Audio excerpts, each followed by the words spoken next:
Hi எல்லோருக்கும் வணக்கம். நான் உங்கள் மாரியப்பன். ஸோ நானும் ஒரு சில கருத்துக்களை வலைத்தளத்தில் பதிவிடலாம். சரி, சொசைட்டி ஒரு எஜுகேஷன் போகலாம் அப்படின்ட்டு என் மனசில் தோணுத ஒரு வீடியோவாக நான் பதிவிடலான்ட்டு நான் இன்றைக்கி முயற்சி பண்ணியிருக்கேன்.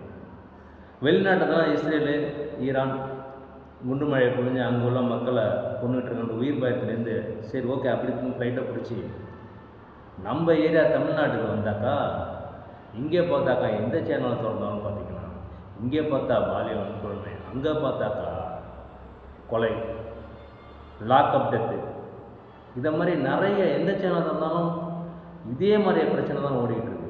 என்ன நடக்குது தமிழ்நாட்டில்? இதை வச்சு சில அரசியல்வாதிங்க ஆதாயம் தேடுறதுக்கு மக்களை குழப்பி அதுலேயும் ஆதாயம் தேடிக்கிட்டு இருக்கிறாங்க. இங்கே தாங்க போயிட்டுருக்கு தமிழ்நாடு. அப்புறம் டிஎம்கே சார்பாக சில பேர் ஒரு சில கருத்துக்களை வச்சுருந்தாங்க. அதையும் நான் வலைத்தளத்தில் அந்த கருத்துக்களை நான் பார்த்தேன். அவங்க சில கருத்துக்களை வச்சுருந்தாங்களா, அதில் பார்த்தீங்கன்னா ஒன்று வந்து சிஏ ஆக்ட் ஒன்று, அப்புறம் பிஜேபி அஇஅதிமுக பிஜேபி கூட கூட்டணி வச்சிருக்கு அப்படின்ட்டு அவங்க கருத்துக்களை ஒன்று வச்சுருந்தாங்க. இந்த சிஏ ஆக்ட்னு ஒன்று கொண்டு வந்தாங்களா, அது 1955 கொண்டு வந்ததுங்க. அது எதுக்காக கொண்டு வந்தாங்கன்னா, அது அப்போ கொண்டு வந்தப்போ ஒரு 11 வருஷம், அதாவது அதர் கண்ட்ரிலேருந்து நம்ம கண்ட்ரியில் தான் 11 வருஷம் இருந்தாங்கன்னா அவங்களுக்கு ஒரு சிட்டிசன்ஷிப் கொடுக்குறதுக்காக அது கொண்டு வந்த ஆக்ட். அதை நம்ம சென்ட்ரல் கவர்மெண்ட் என்னென்னா பிஜேபி அரசு அதை ரீஷெடியூல் பண்ணி, அதாவது 2014 31 ஆப்கானிஸ்தான், வங்கதேசம், பாகிஸ்தான் அங்கே வந்து மத துன்புறுத்தலுக்கு ஆளான சிறுபான்மையர், அதாவது சிறுபான்மையர் நம்ம கண்ட்ரிக்கு வந்தவங்களுக்கு அந்த 11 வருஷத்தை 5 வருஷமாக ரீஷெடியூல் பண்ணி 2013 அந்த ஆக்டை கொண்டு வரலாம் அப்படின்ட்டு மத்திய அரசு அதுக்கு முயற்சிக்குது. அதில் பார்த்தீங்கன்னா அந்த கண்ட்ரிலேருந்து நம்ம 2014 டிசம்பர் 31 வந்தவங்க பார்த்தீங்கன்னா இந்துக்கள், பார்சி, வைணவர்கள், பௌத்தர்கள், ஜெயின், இது போன்ற மத சிறுபான்மையர்களுக்காக அந்த ஆக்டை ரீஷெடியூல் பண்ணி கொண்டு வந்தாங்க. அதை என்னன்னா சென்ட்ரல் கவர்மெண்ட் ஒரு சில மதத்துக்கு எதிராக கொண்டு வந்திருக்குன்னு சொல்லி ஆளுங்கட்சி என்ன பண்ணுச்சுன்னா ஒரு சில பேரை தூண்டி விட்டு, அதாவது முஸ்லீம் மக்களை தூண்டி விட்டு உங்களுக்காக அந்த ஆக்ட் வந்திருக்கு அப்படின்னு பிடிச்சி சொல்லி அவங்கள குழப்பி அரசியல் ஆதாயம் தேடுறதுக்காக வீதியில் வந்து எல்லாம் ஓய் எப்படிடா கொண்டு வந்த, இது எங்களுக்கு எதிரான சட்டம், அங்கே எதிரான சட்டம், அப்படி இப்படி ஆச்சாம் பூச்சாம். நீங்கள் ஒரு சிஏ ஆக்ட் வந்ததுன்னா சென்ட்ரல் கவர்மெண்ட் கொண்டு வந்து சட்டம் கிடையாது. பட் அது மக்களுக்கு எந்த மாதிரின்னு புரிய வைங்க, புரிய வச்சு குறை சொல்லுங்கள், உங்கள் கருத்துக்களை முன் வைங்க.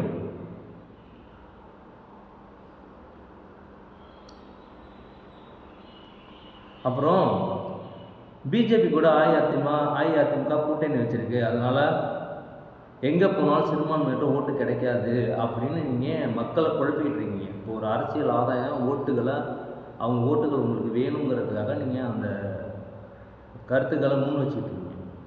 உங்களுக்கு ஒரு விஷயம் சொல்லவா, 1999 என்டிஏல அடல் பிகாரி வாஜ்பாய் இப்போ பிரைம் மினிஸ்டர்,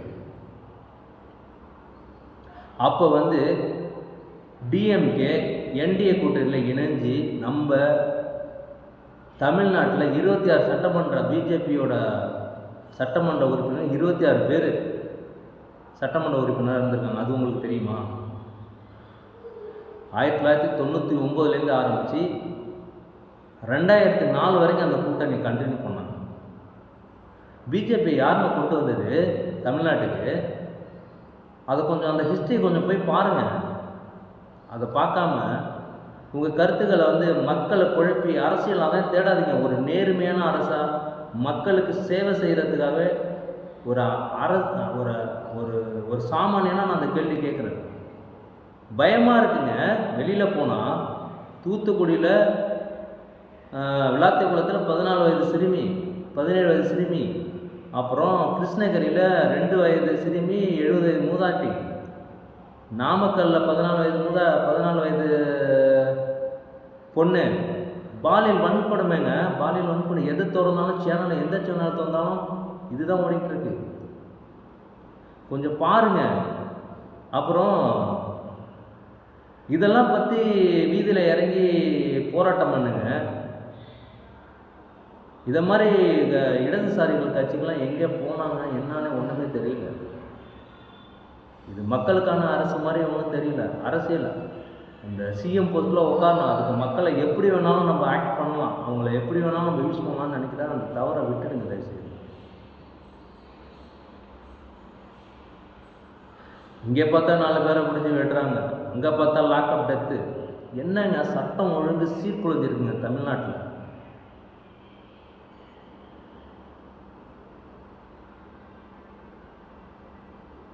அப்புறம் ஒரு டேனியல் காந்தி, அவர் மே 17 இயக்கத்தின் தலைவர்னு சொல்கிறாங்க.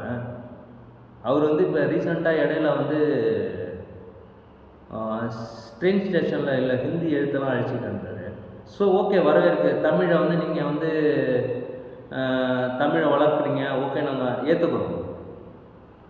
பட் இதை மாதிரி பாலியல் வன்கொடுமை அங்கே இங்கே தூத்துக்குடி, நாமக்கல், கிருஷ்ணகிரி, அப்புறம் விளாத்திக்குளம், செங்கல்பட்டு, தூத்துக்குடி நடந்து முடியலங்க, அதுங்காட்டி செங்கல்பட்டில் அடுத்த பாலியல் வன்கொடுமை நடந்திருக்கு.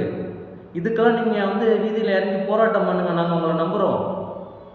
அதெல்லாம் விட்டுட்டு ரொம்ப நாள் நீங்கள் தூங்கிக்கிட்டு இருந்தீங்க, திடீர்னு வந்து பார்த்தாக்கா உங்களை நாங்கள் யாரா இது புதுசாக ஒரு போராளி வந்துட்டாங்கன்னு பார்த்தாக்கா நீங்களாக இருக்கீங்க. வேணாங்க. அரசியலில் ஒரு நேர்மையான மக்களுக்கான தேவைகளை பூர்த்தி செய்கிற அரசு தான் அமைய வேண்டும். மக்கள் முன்ன மாதிரி இல்லை, மக்கள் எல்லாருமே விழிப்புணர்வோடு இருக்கிறாங்க. இந்த முறை டிஎம்கேக்கு மக்கள் சரியான பாடம் புகட்டுவார்கள், அதில் எந்தவித மாற்றமும் இல்லை.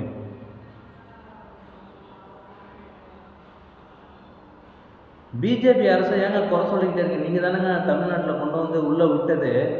பிஜேபி அரசு கொடுக்கணும் வேணான்னு சொன்னது. இது எப்படின்னா, அது அவங்க கொடுத்தாலும் வேணான்னு சொல்ல வேண்டியது, கம்பு சுத்த வேண்டியது வீதியில் இறங்கி. பார்த்துடுறேன், பிஜேபி அரசு ஒன்றும் கொடுக்க மாட்டேது. பிஜேபி அரசு சனாதன அரசு, ஆர்எஸ்எஸ். இதே இந்த சித்தாந்தத்தை விட்டுருங்க. விட்டுட்டு மக்களுக்கு என்ன தேவையோ அதை பண்ணுங்க. ஓகே, மீண்டும் மற்றொரு வீடியோவில் சந்திப்போம். இந்த கருத்து பிடிச்சிருந்தா கமெண்ட் பாக்ஸில் கமெண்ட்டில் சொல்லுங்கள். Okay, thank you.